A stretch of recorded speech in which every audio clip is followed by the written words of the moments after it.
su currículum un poquito. Jean Mordante nació en Luxemburgo en 1950, vive en París, es poeta, novelista, traductor, periodista.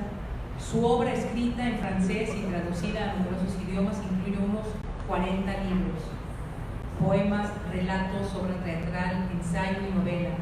Tradujo más de 30 libros de literatura mundial, de los cuales los poetas Juan Gelman, Gonzalo Rojas, Jorge Bocanegra, Luis García, entre una lista muy, muy grande. Desde el 2006 forma parte en Francia de la Academia Mallarmé, recibió numerosos premios en Francia, entre ellos el prestigioso premio Mallarmé, así que el Gran Premio de la Sociedad de Escritores en 2003 para el conjunto de su obra. En 2011 fue otorgado por el conjunto de su obra el Premio Nacional de Luxemburgo y en 2014 el Premio Europeo Petrarca en París. En 2014 las ediciones BHI de Luxemburgo han publicado sus obras reunidas de 1983 a 2013 con el título, ¿cuál es el título en francés? Yo soy malísima para el francés, si lo digo se van a reír, pero ahorita, no. Le Travail de la Baleine, el trabajo de la ballena, y es uno de los temas que vamos a tocar el día de hoy, la lengua ballena, la figura de la ballena, entre otras cosas. Jean, mil gracias por estar aquí, bienvenido.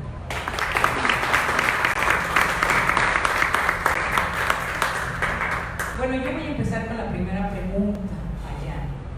Hace poco hicimos una entrevista en Ruta 383 donde le preguntábamos a Jean, pues, cuál era la identidad o el problema con la identidad o cómo podría definir la identidad en nuestro tiempo, y él decía que era poco operativo.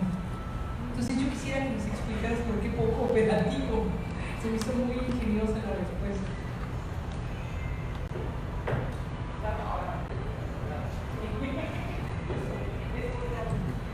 Hola. Buenas noches a todos, gracias por esta invitación a Puerto. Aquí está en Vallarta, no es Puerto Reina. Es la segunda vez que estoy aquí, muy contento de estar de nuevo. Con el problema de la identidad, yo tengo problemas. Con el término también. Pero tengo problemas con muchos términos. Estamos en una época en que los términos que utilizamos se han vaciado de su sentido. Los utilizamos el término de democracia y nadie sabe lo que está adentro. Un fascista puede utilizar la palabra democracia para decir cosas. Y lo mismo es con la palabra identidad. Hay muchas palabras de ese tipo que se han vaciado de su sentido. Entonces, cuando uno la utiliza, cada uno va a llenar, va a poner una cosa dentro de este término. Y los que tienen más poder, digamos, los medios de comunicación, los políticos, son ellos que van a llenar más la palabra y entonces nos sirven un concepto que para mí no es operativo. Esto se llama, hay un poeta francés que creó un término para decir esta cosa de vaciar las palabras de su contenido, ¿no? Él lo llama la censura, pero con S, no con C. La censura es como si el sentido fuese censurado adentro de las palabras, ¿no? Y pienso que es la tarea de los escritores, de los enseñantes, de los poetas, de rellenar, de poner de nuevo sentido dentro de las palabras. Es una lucha muy fuerte hoy, porque en todas partes están vaciando casi todas las palabras. Y eso es una crisis de la cual casi no se habla, pero es una cosa que hace que ya no podemos comunicarnos porque estamos con palabras que están vaciadas de su sentido. Hay un gran escritor rumano, pero de lengua francesa, que se llamaba Tristan Tzara, ahí estamos al inicio del siglo XX. Él decía que la palabra es pensamiento que baja a la boca. Si ahora esta palabra es vacía y la utilizamos, se puede también decir al revés. La palabra sube también al pensamiento. Si es vacía, poco a poco va a vaciar nuestro cerebro. Y es un poco lo que quieren los dominantes hoy, ¿no? Que tengamos un cerebro listo para aceptar todo lo que nos están sirviendo, las palabras, pero también las situaciones sociales, la situación ecológica, las situaciones culturales, ¿no? Y ahí, por eso tengo, digamos, veo la tarea del escritor, ¿no? Como para decir, ahora es hora de volver a llenar la palabra de sentido, porque hemos perdido el sentido de la palabra. Y la identidad es una de estas palabras, ¿no? Porque es muy ambigua. En identidad está idéntico. Esto que quisiera decir que somos todos idénticos porque tenemos una identidad común. En identidad es también su contrario. Si yo tengo mi carnet de identidad, soy único. Los demás no tienen el mismo. Yo soy una persona única. Y entonces el sentido de esta palabra, como un péndulo, va de la cosa que somos todos iguales a que todos somos únicos. Entonces no es un cooperativo el concepto, no funciona, ¿no? Hay que escoger. Y lo que hacen los políticos, ellos escogen la parte que somos todos iguales. O hacen como si fuésemos todos iguales. Entonces nos dicen identidad nacional, que para mí es una cosa, una tontería, ¿no? Porque primero las naciones no son eternas, nacieron a un cierto momento. ¿Qué hacemos con los que estaban antes? Vamos a decir que no entra en la cosa. Y después esto se mueve todo el tiempo. Si hablo de Europa, las fronteras de Europa en el siglo XX fueron cambiadas por todas partes. Porque un país, una frontera, es una guerra ganada o perdida. El que gana va a tener más territorio, el que pierde va a tener menos, ¿no? ¿Cómo voy ahí a poner el concepto de, por ejemplo, de identidad nacional? No me funciona. Yo, cuando me hicieron esa pregunta, contesté casi como para polemicar.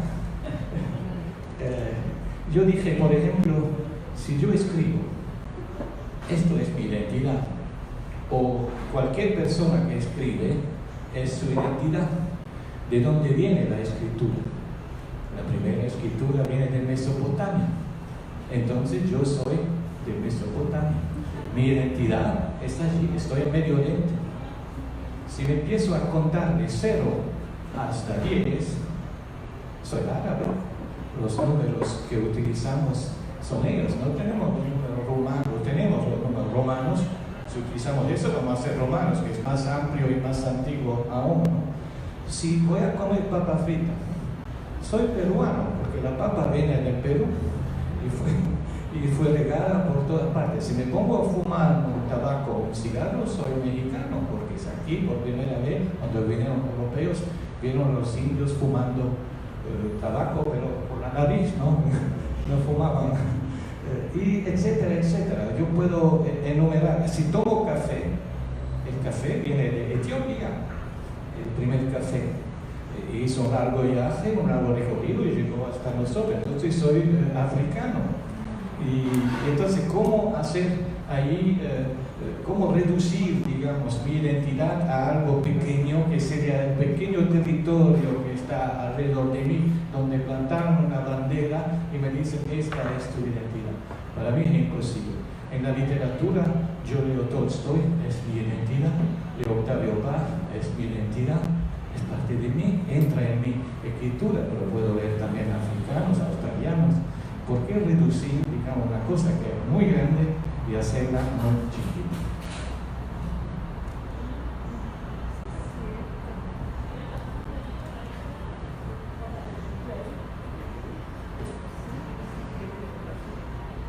También Jan te defines como un migrante y justamente tiene que ver con lo que estabas diciendo.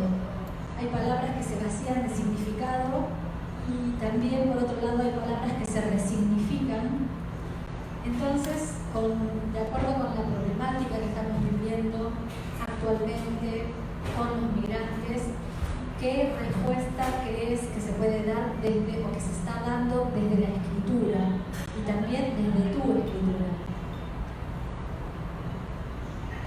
Ahí estamos de nuevo con una de estas palabras.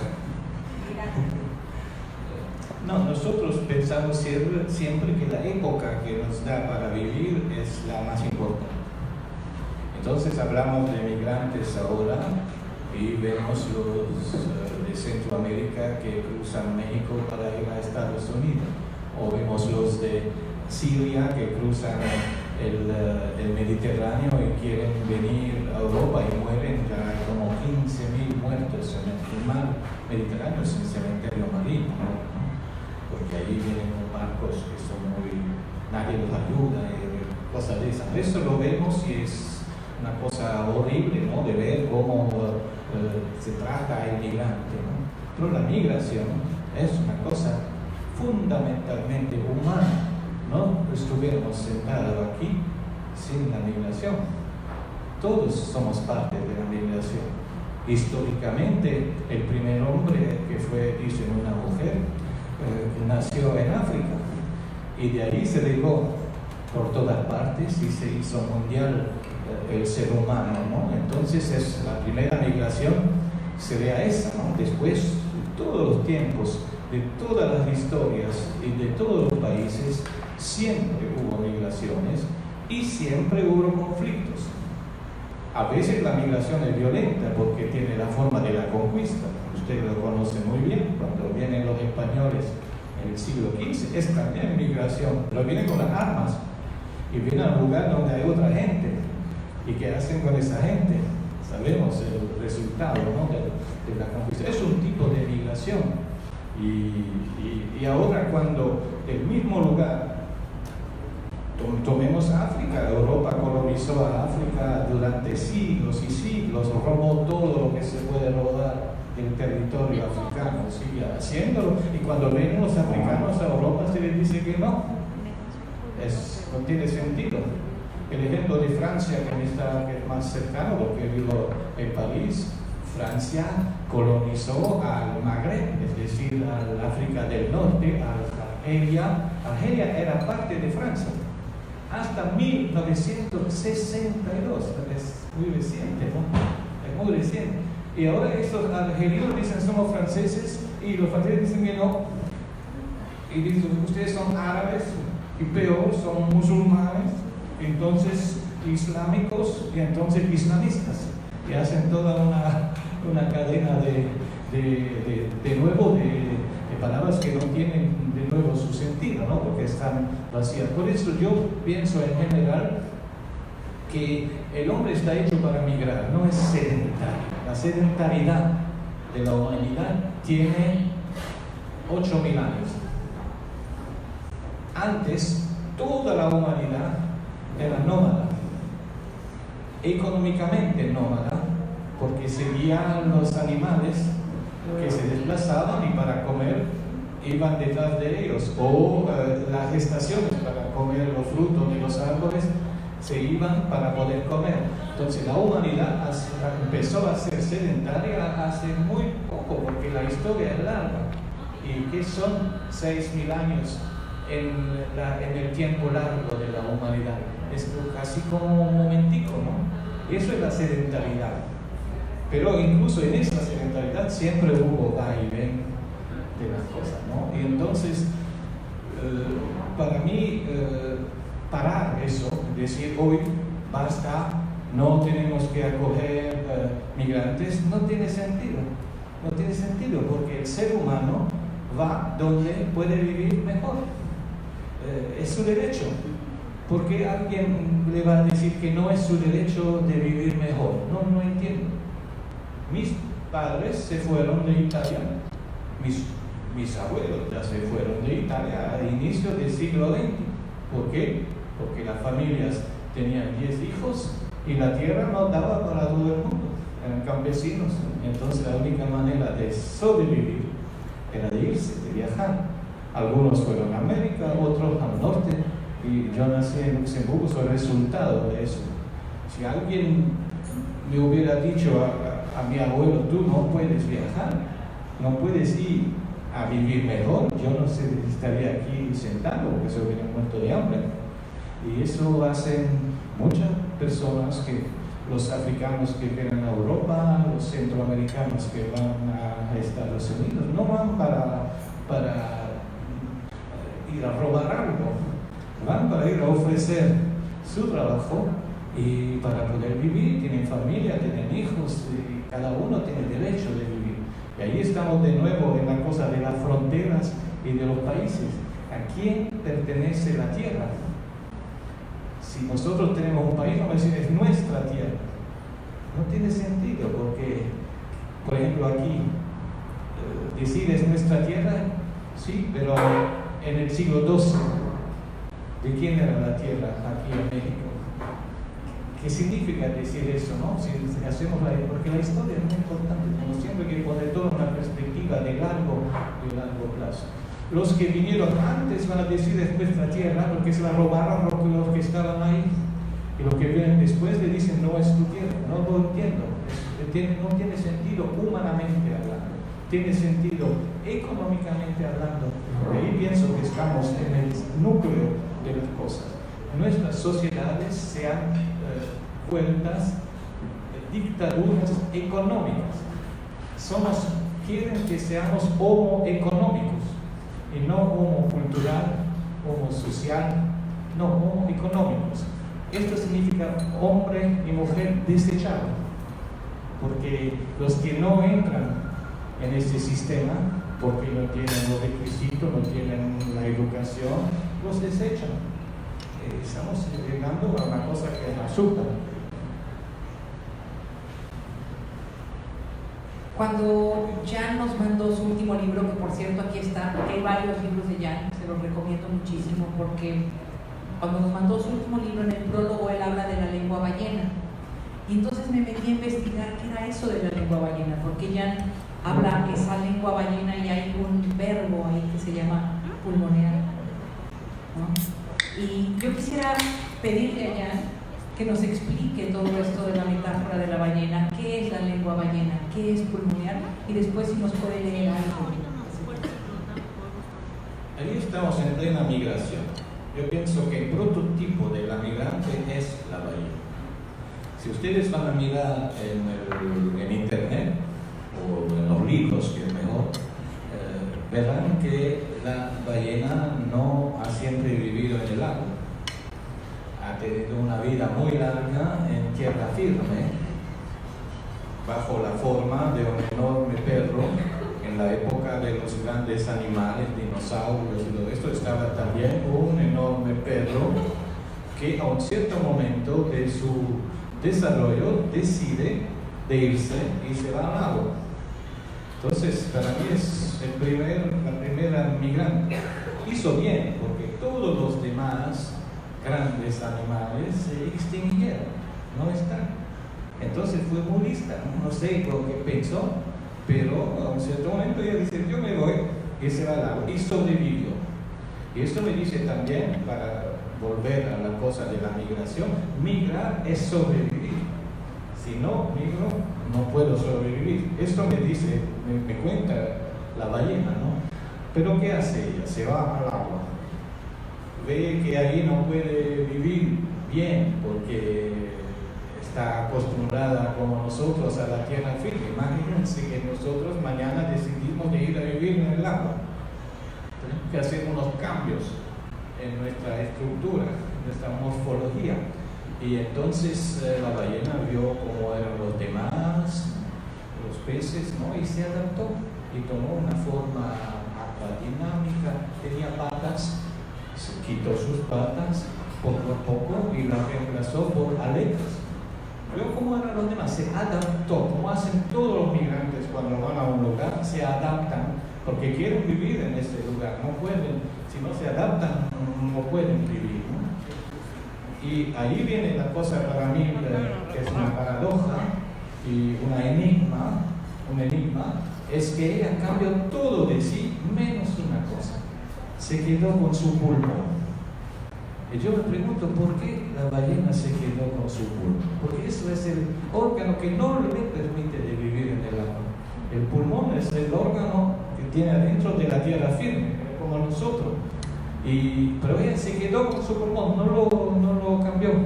Y por eso la vemos que viene siempre a la superficie, se ve un chorro, ¿no? Esto significa que está respirando y después se acostumbró a estar más tiempo que nosotros bajo el agua, pero tiene que venir a la superficie para respirar.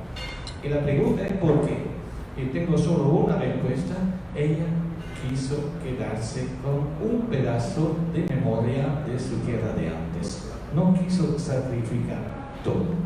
Y pienso que todos los migrantes somos así.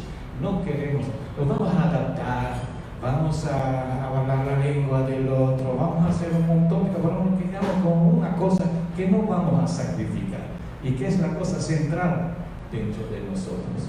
Y pienso que eso para mí me dio una cosa, un enseñamiento, esa ballena me dio un enseñamiento que lo utilicé para mi escritura, porque yo vengo de Italia, entonces mi lengua materna es italiano, pero llego a Luxemburgo donde no se habla italiano.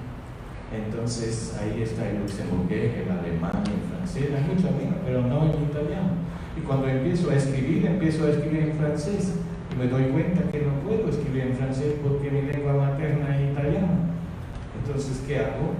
Bueno, transformo la lengua italiana en pulmón y la pongo adentro de la lengua francesa.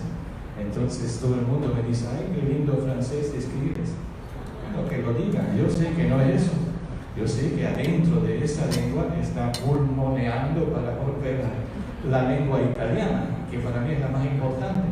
Entonces mi lengua tiene forma de francés como la ballena tiene forma de pez, pero en realidad respira en ella la memoria de la tierra de antes. Bueno, te vamos a dejar respirar, pulmonear un poquito. Y bueno, sí, yo creo que ya todos tenemos ganas de que leas algo. ¿Vas a leer algo de tu último libro? Sí. Ok, este es el último libro, se llama Tristeza Cósmica. Aquí está, pueden tomar un ejemplar y mirarlo. Y bueno, vamos a escuchar algo que diga Jan y que quiera compartir. Tengo que aclarar que el libro que voy a leer no lo escribí yo. Porque es una traducción. Yo no lo escribí en español, yo lo escribí en francés. Y ahí tenemos también migración. La traducción es una migración. Alguien toma la lengua de un libro y le permite cruzar una frontera para ir al otro libro, ¿no? Y el traductor es muy importante. Y sin el traductor no leeríamos la mayoría de la literatura mundial, ¿no? Por eso digo siempre que yo no soy el autor de lo que voy a leer ahora, porque hay un traductor, y aquí es una traductora de España que tradujo esto, que se llama Chelo Martínez Olmedilla. Ella es el autor del libro que voy a leer. Y por eso le quisiera dar un pedacito de la lengua inicial, original. Esta sí que la escribió yo, y esta es de lengua ballena, que suena como francés.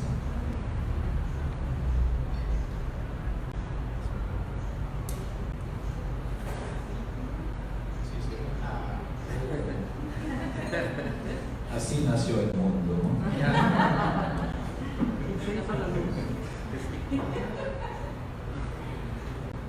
Que feront les clés quand les serrures auront disparu et que les étoiles, comme des olives presque mortes, entreront sans frapper dans la chambre?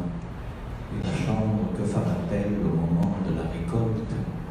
Qui dira à la voie lactée de ramasser son drap et de le replier?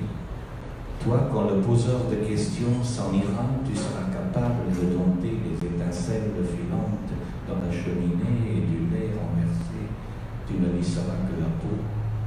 Mieux vaut veiller un feu verrouillé que rallumer la grande ours. De nuit, tous les dormeurs ont 1000 ans. Pour faire un membre, il faut une assiette d'olive et un bol d'éternité. Esto en español suena así.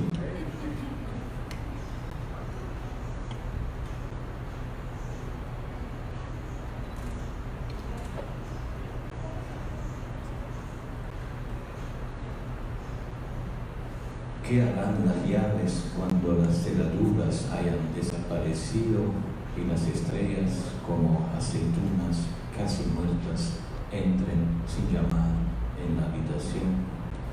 ¿Y qué hará la habitación en el momento de la cosecha? ¿Quién dirá a la Vía Láctea que recoja su sábana y la doble? Tú, cuando el que tantas preguntas hace se marche, serás capaz de controlar las chispas fugaces en la chimenea, y con la leche derramada solamente alisarás la piel. Más vale cuidar un fuego encerrado que reavivar la osa mayor. De noche todos los durmientes tienen 1000 años. Para ser un muerto se necesita un plato de aceitunas y un cuenco de eternidad.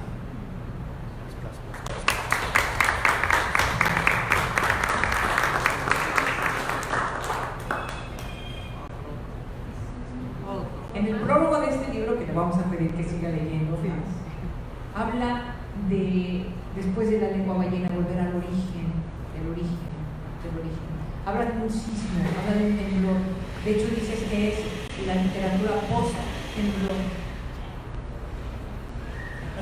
¿Es código? Es una lengua fantasma.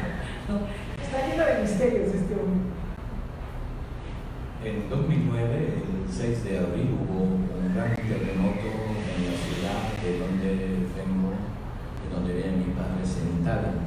Por el terremoto ustedes conocen muy bien, ¿no? Hay bastante en estas zonas. Y entonces ese terremoto destruyó casi completamente una ciudad que se llama L'Aquila. Y bueno, yo no tenía casa ahí, amigos, hubo algunos muertos, pero no entre mis amigos. Pero lo que se destruyó fue mi paisaje interior. Yo, en todas mis novelas, en todos mis textos, tengo ese pulmón, que también es paisaje interior. Cuando hablo de montañas, no pongo la montaña de Luxemburgo. No hay montaña de Luxemburgo, hay colinas. Entonces hablo de la montaña italiana, del origen.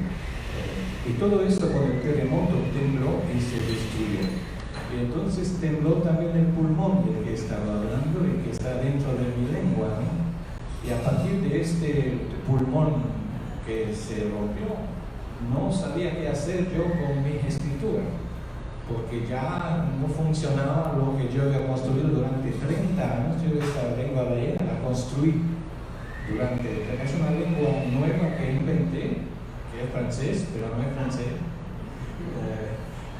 durante 30 años. Y por algún ejemplo, quizás que me parece decir casi todo, yo tengo en mi escritura muchas palas, un instrumento autobiográfico. Mis abuelos trabajaban la tierra, después vinieron a las minas de hierro con pico y pala para sacar el hierro, después el carbón y todas estas cosas. Entonces la pala es algo muy autobiográfico para mí. La pala en francés se dice pelle, P-E-2-L-E. En italiano hay también una palabra que se escribe así, pelle, P-E-2-L-E.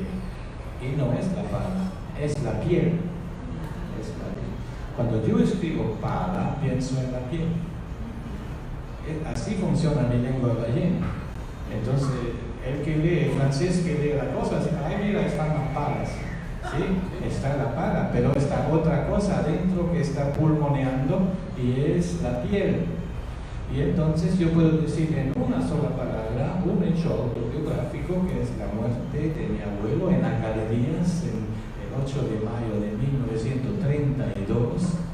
Él dejó su piel manejando la pala. Y eso lo digo en una palabra. Cuando yo pongo pala en mis poemas o en mis novelas, cuento esta historia. No tengo que contarla más porque para mí lo dice todo, ¿no? Y así me construí una lengua que poco a poco fue, que durante 30 años, ¿no?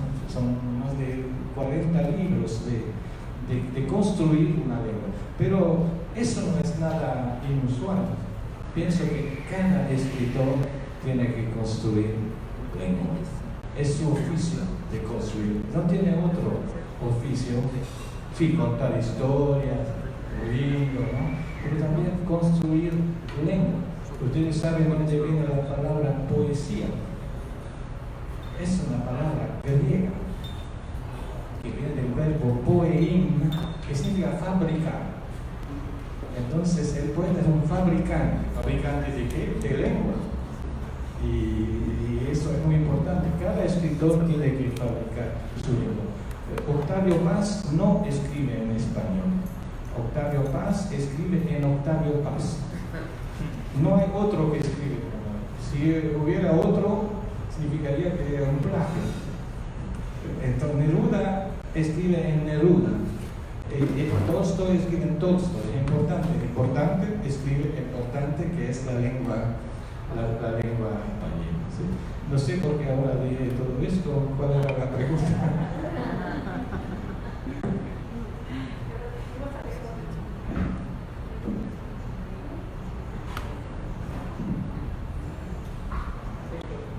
Directamente en español. Siempre es difícil escoger. Este es digamos, casi el último, en francés no es el último libro, el último libro traducido. Y salió en Colombia. Y tiene 2 libros adentro. Uno se llama La tristeza cósmica, que me hacía falta, ¿no? Para construir, para construir nueva lengua. Tenía que hacer adentro un viaje muy largo, entonces fui hacia las estrellas, ¿no? Y a partir de ahí pude recuperar otro tipo de lengua que ya no es lengua marina, porque el terremoto rompió el pulmón. Y después tiene otra parte, un segundo libro que se llama Concepciones, y si están de acuerdo, voy a hablar un poco también de esto, porque es un libro que para mí es muy importante. Cuando salió ese libro, todo el mundo me dijo, pero ¿dónde sacaste este título? ¿Qué quiere decir concepciones? Es una palabra que tiene mucho sentido, ¿no? En la poesía casi siempre la palabra tiene más de un sentido. Si tiene solo un sentido, no es poesía. Puede ser un artículo de periódico. No, es polisémico, ¿no? Entonces nos pregunta, ¿qué es? Y entonces algunos decían, concepciones, conceptos. Sí, otros decían, concepciones, concebir, la mamá, sí. Y poco a poco se iban acercando, pero una cosa no la vieron, es que mi mamá se llama Concepción. Conceptina en italiano. Entonces, cuando ella se murió en 1912, yo, antes de morir, ella se había caído, estaba en el coma durante 110 días. Yo fui al hospital durante 110 días y cada día, como ella no hablaba, yo hablaba en su lugar y escribí 110 pequeños poemas y los llamé Concepciones, como para darle, digamos, una tumba ambulante. Ahora la puedo llevar conmigo, aparte, incluso a México, y aquí a Puerto Vallarta. Mi mamá está conmigo, ¿no?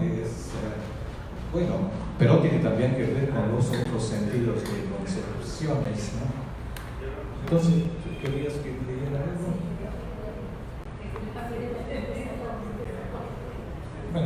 Bueno, cuando la tristeza es cósmica ya es algo, ¿no? Fiat Lux.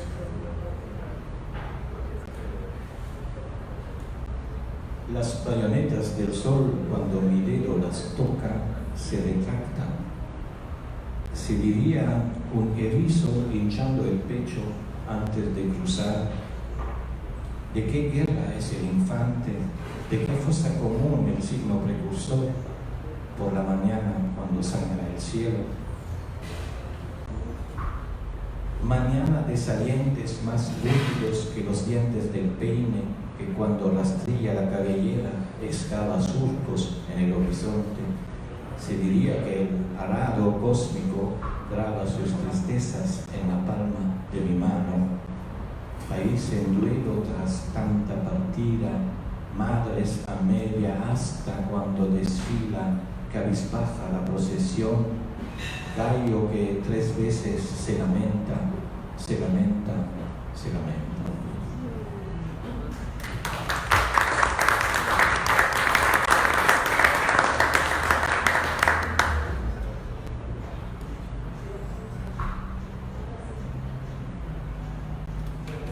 Son textos muy cortos, entonces porque no quería extenderme, quería quedarme con lo esencial de lo que veía, de lo que no veía, lo que escuchaba, lo que no escuchaba. Mi mamá era silencio total, solo hacía unas cosas que era muy raro. Tenía un pedacito de conciencia que con sus manos llegaba a la sala todo el tiempo. Como si toda la costumbre de haber trabajado toda una vida seguía allí, ¿no? En su recuerdo motor, ¿no? Muy raro, no hablaba, no abría los ojos, pero con la mano con la sala, una cosa que nos daba esperanza, ¿no? Porque había como algo que funcionaba.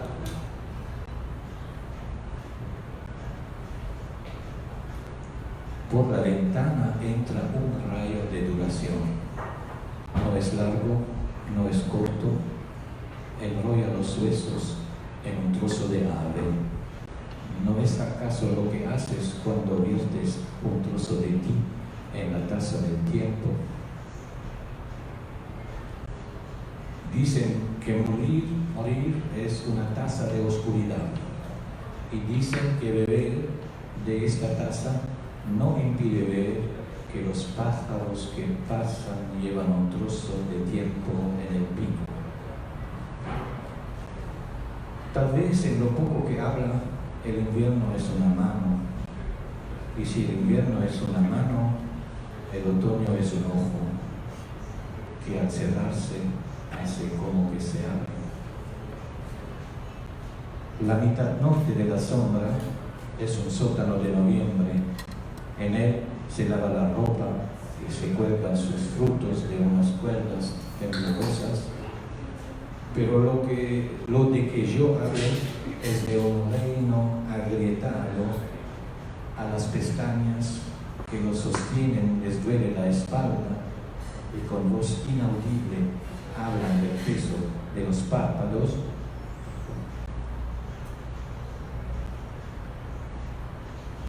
El que ha ingresado en esta batalla tiene sangre en las orejas, también tiene la batalla en la mitad de la boca, y en la otra mitad el invierno masca el otoño. ¿Quién dice que la noche te querrá cuando haya que dormitar?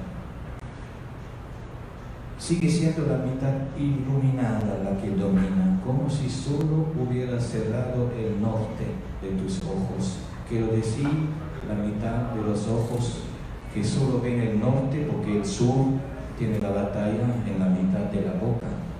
La incertidumbre de lo que brilla o la arrogancia de ciertas zonas de sombra que cuando llueve, y hoy está lloviendo, fingen abrir la boca. ¿No es acaso así como se aleja uno del viento, como se aleja de la sangre? ¿No es así como se asesta el primer golpe, sin olvidar que el último masca la mitad del mes de diciembre? Y sin embargo, morirse es otra cosa, porque por encima están los párpados, y por encima de los párpados se alcanzan ciertas estrellas, y cuando se alcanzan ciertas estrellas, se alcanza también el final de lo que jamás tiene fin.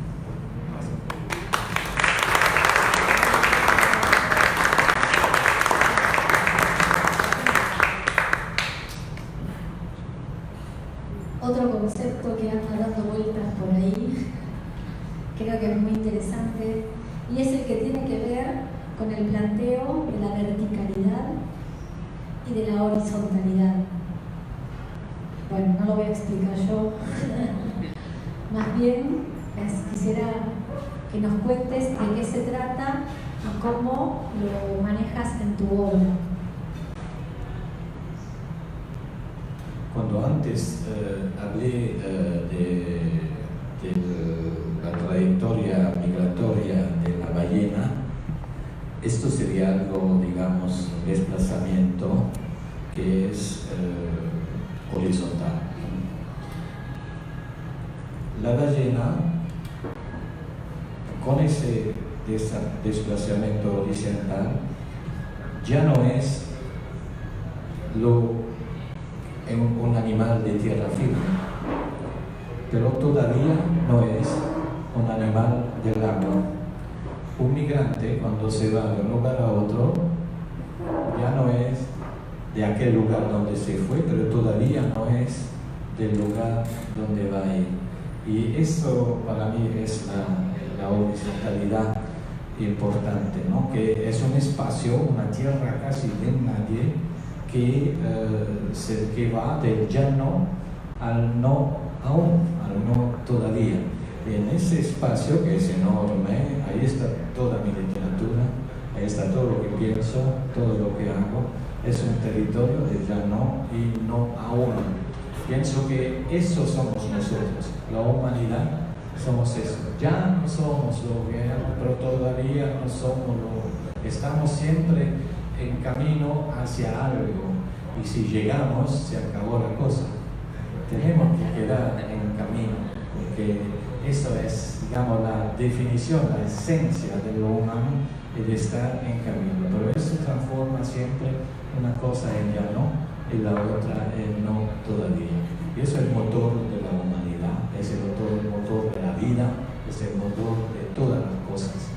Le voy a dar un ejemplo. El gran escultor Giacometti, no sé si lo tienen presente con sus esculturas, y ahí estamos en la verticalidad, son esculturas enormes que dicen algunos copió de los etruscas, pero los etruscas tienen esas enormes esculturas que son de hace 3.000 años, ¿no? Él, cuando le preguntaban cuál era el motor de su creación, él decía: yo quisiera conformar una cabeza y no logro hacerlo. Entonces lo que era importante en toda su obra es de lograr esa cabeza, pero no lo logra. Si lo logra el primer día, no hay Giacometti, porque no tiene ya necesidad, lo logró. Y pienso que sí, la humanidad es eso, ¿no? Si logramos directamente lo que es lo humano, no tiene sentido de ir hacia lo humano. Nosotros estamos yendo hacia lo humano, y eso es muy importante. Lo otro es esta verticalidad, que es muy personal, que es simplemente una línea que va del sur al norte, que es la línea del desplazamiento de mis abuelos, de mis padres, porque Italia está al sur y Luxemburgo está al norte, ¿no? Entonces, en esa gran línea horizontal del ya no y no todavía entra mi historia personal, que sería esa verticalidad, que es una vibración muy especial que va de sur a norte. Que lea. Demasiado, ok. Bueno, está el micrófono para todos los que quieran hacer alguna pregunta que sea larga para que ya descansen. Muchas gracias. Allá, Javierita. Javierita, sin chiquito. Con cariño. Bueno, primero que nada, agradecerle porque es un absoluto descubrimiento y goce tener a Yana aquí con nosotros. Hace muchísimo tiempo que, no sé cuánto llevamos, una hora de plática, ha hecho tantas referencias emotivas a mi historia personal que estoy impactada. O sea, entre la migración, por mi acento ya lo notan, soy chilena, llevo aquí 4 años y llevo 13 años fuera de Chile. Y la ballena, yo soy diseñadora de libros y trabajo en libros como objeto artístico, y la ballena es una de mis obsesiones constantes. También por su facultad migratoria. Y dentro de lo que decía es que era esta manera de asirse a su vida pasada, que era la tierra, a partir del pulmón. Para mí hay algo también que denota ese pasado, es el amamantar, ¿no? Es un pez que amamanta, ¿no? O sea, ahí hay una manera de asirse a ese origen que es absolutamente la madre, ¿no? O sea, no renuncia a ese lazo maternal entre su pasado y su futuro, ¿no? Y eso me parece alucinante de ese animal, ¿no? Y también desde mí, o sea, yo soy como ballena migratoria y al ser ahora madre noto absolutamente esa verticalidad. Entonces, nada, feliz de tenerte aquí, feliz de todas las referencias nuevas y profundas que nos has aportado y qué bonito escucharte. Muchas gracias por estar aquí, gracias a ustedes por hacer lo posible.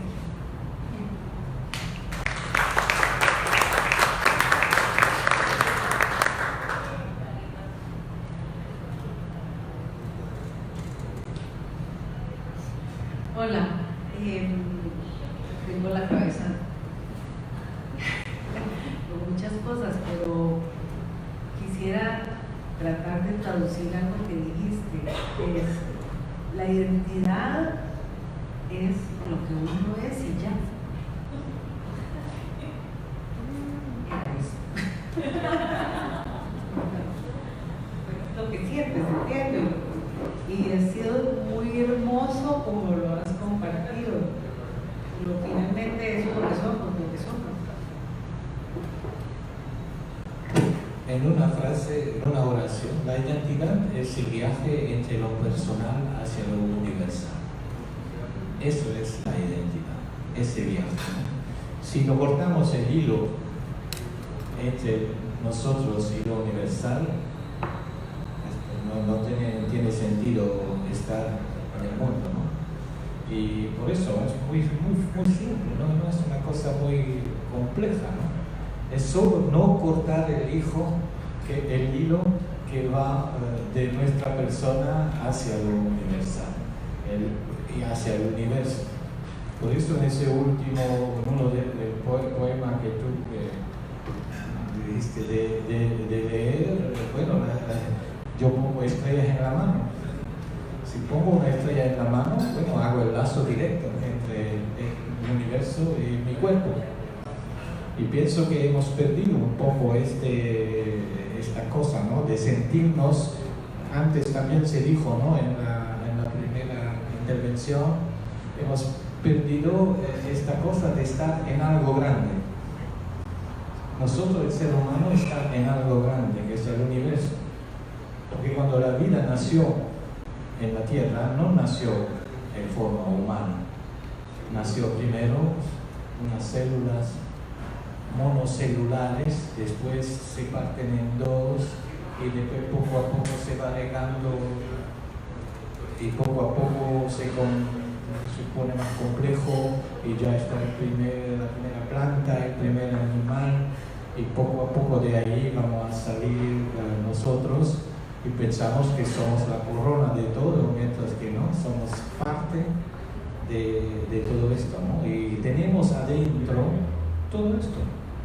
En el arquetipo nuestro está toda esta historia, pero la ideología que nos rodea nos hace olvidar, porque prefieren que no tengamos historia larga, prefieren que tengamos historia muy corta, que esta se puede manipular, la larga no se puede manipular.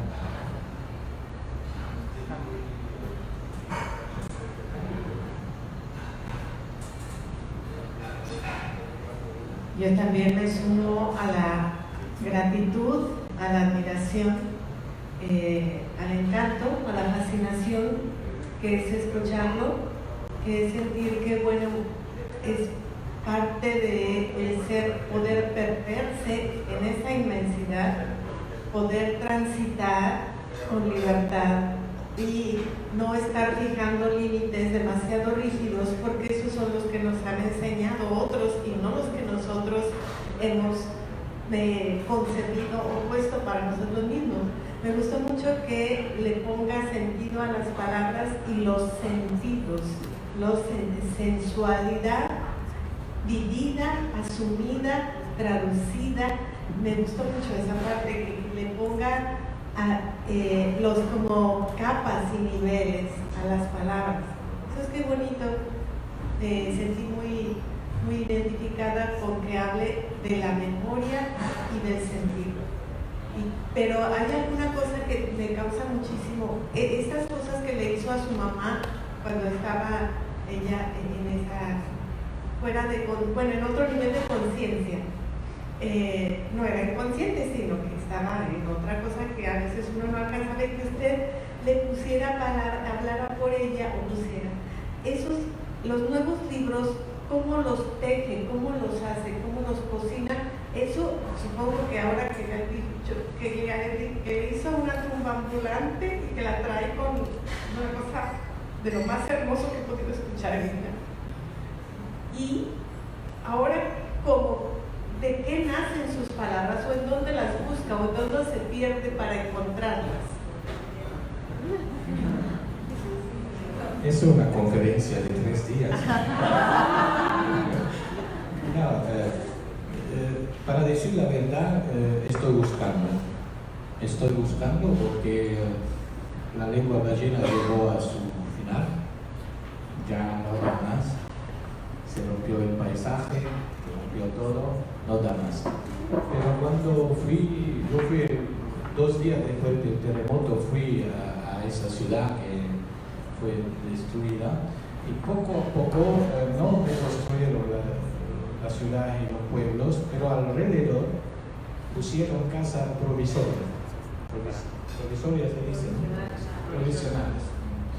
Y entonces, por ejemplo, el centro histórico de la ciudad, que es una ciudad maravillosa, que cada 300 años es destruida por terremoto, es como una maldición, ¿no? La última vez fue en 1700 y pico, y en aquel momento la reconstruyeron. Estamos en el barroco, completamente barroca, todo barroco. Es el único ejemplo de Italia que es una ciudad completamente barroca, todas las iglesias, los edificios, todo barroco, y esto se cayó.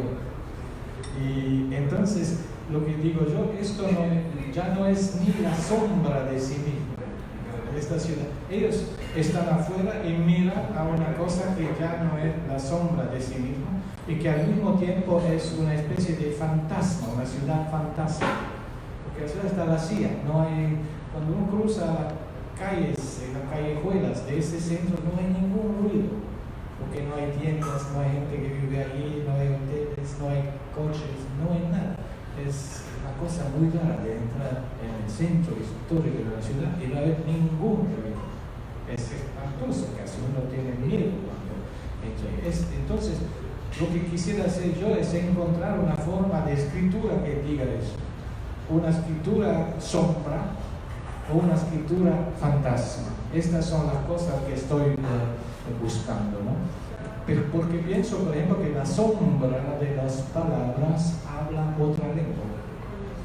Y entonces lo que voy a hacer es buscar la sombra de las palabras para poder construir una nueva lengua, ¿no? Y ahí estamos. Pero esto va a durar. Yo me dije que me quiero retirar de la escritura a los 102 años, ¿no? Si estoy cansado. Y a ver si logro. Ahora estoy de nuevo. Sí, ya va a salir un nuevo libro, entonces que construir eso. Y quiero también deconstruir algunas cosas. Por ejemplo, hemos hablado mucho de migración y de viaje. Ahí se podría poner la palabra exilio, que es una palabra muy fuerte, ¿no? Y ahí hay un prototipo, un mito fundador que es Ulises. Todos dicen que Ulises es el mito fundador del exilio. Yo digo que no, estoy trabajando mucho en eso. Eso es un farsante, porque ¿qué hace Ulises? Él viene de Grecia a Troya a destruir una ciudad. Con el famoso caballo entra en la ciudad de Troya, destruye la ciudad completamente, y ahí hay algunos que tienen que huir, y el que huye es el que después Virgilio pone en la Eneida, es Eneas. Él es el huyente, él es el exiliado, él es el refugiado. Ulises es un soldado que llega a Troya y cuando la guerra se acabó quiere volver a ver a su mujer, Penélope. Bueno, como hizo horrores en la guerra, una especie de tribunal internacional penal lo castiga y le da 10 años de rancia y de exilio, como si lo hubiera puesto en la cárcel.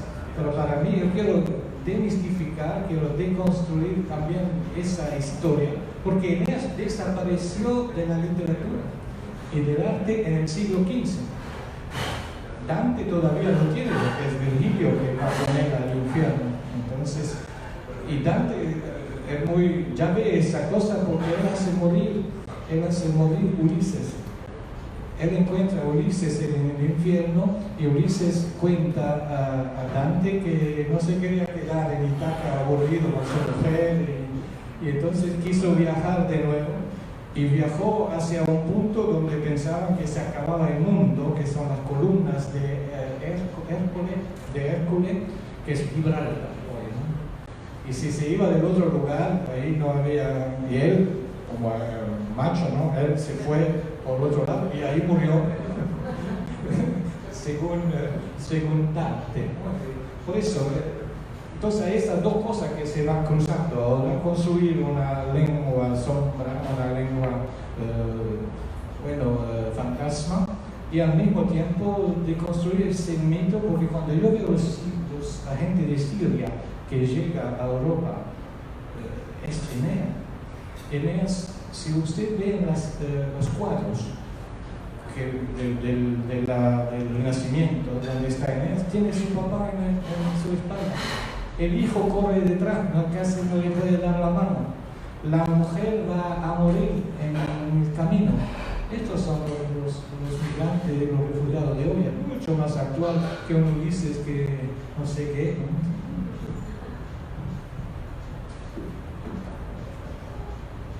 Aparte de poeta, es un gran ensayista. Aquí hay libros si los quieren comprar. Pero si no, también lo pueden encontrar en internet, en una revista, ¿cómo se llama?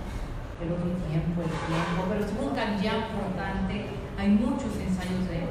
Yo leí uno que me fascinó, que habla de Celan y Dorán.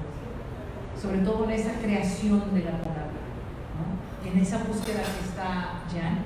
Y la verdad es que si uno tuviera un poquito más de tiempo, se diera uno más de tiempo para leer este tipo de cosas, la mente se te abre, te das cuenta de cómo desde antes otros escritores inventaban su propio lenguaje, inventaban sus propias palabras. ¿Nos platicas un poquito de eso? Un poquitito. Es otra conferencia de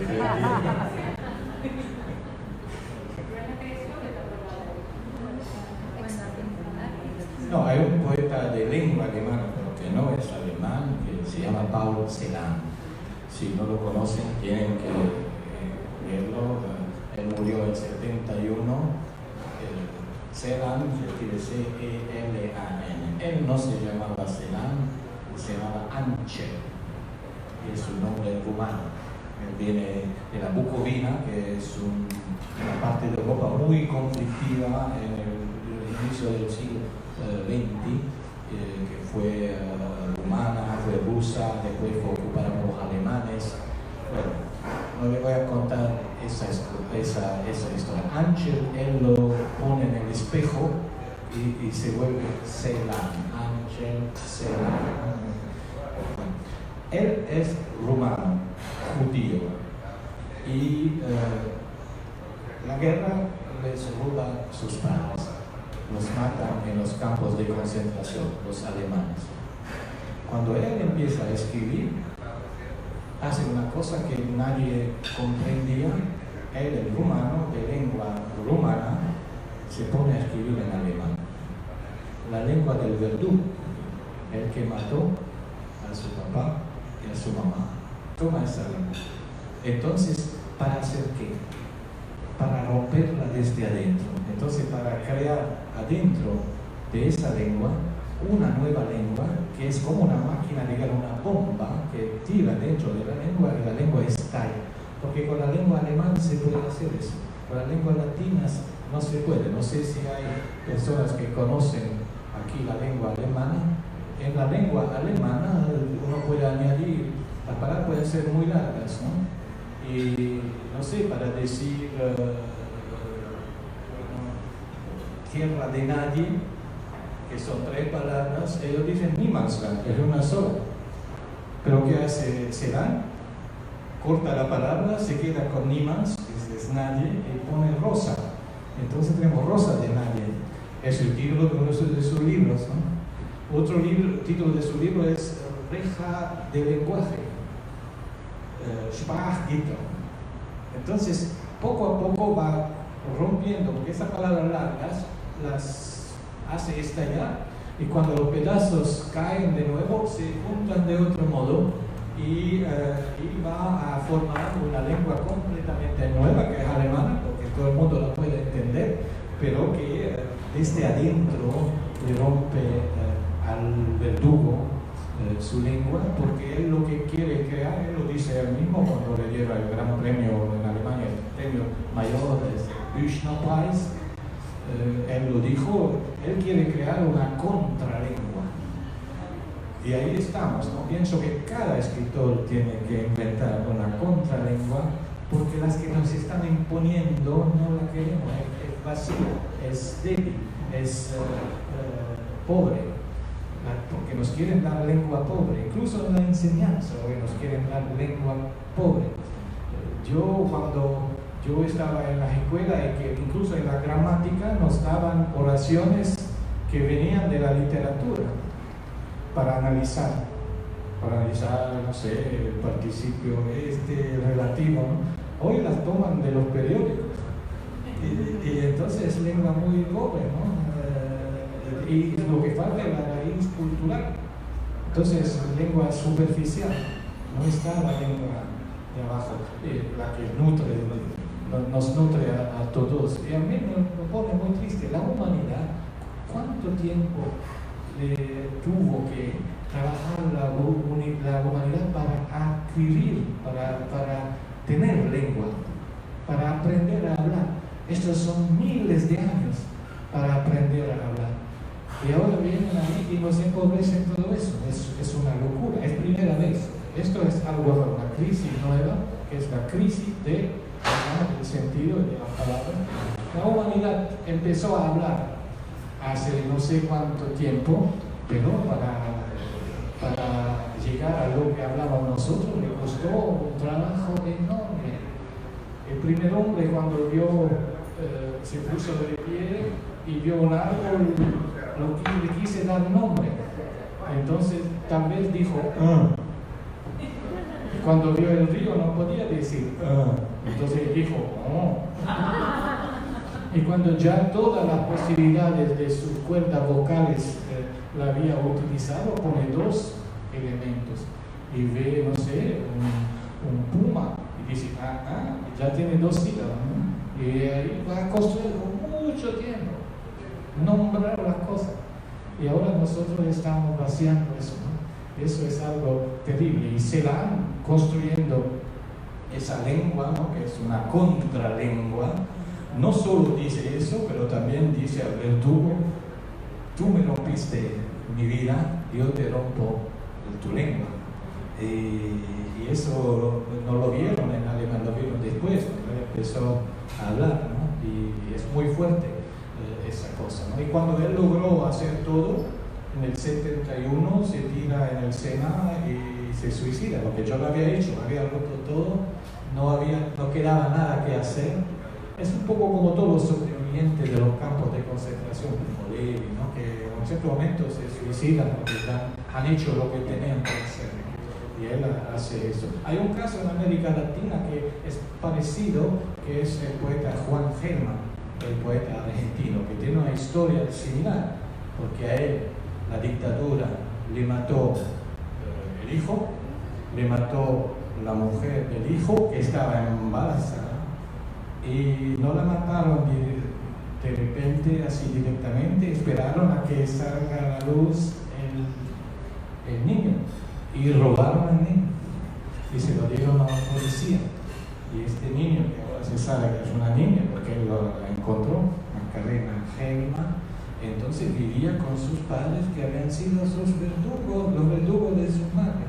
Es terrible, ¿no? Entonces toda la escritura de Gelman, a partir de 76, es eso, ¿no? Escondiendo bajo las palabras esa historia, ¿no? Y creando una contralengua. Muchísimas gracias.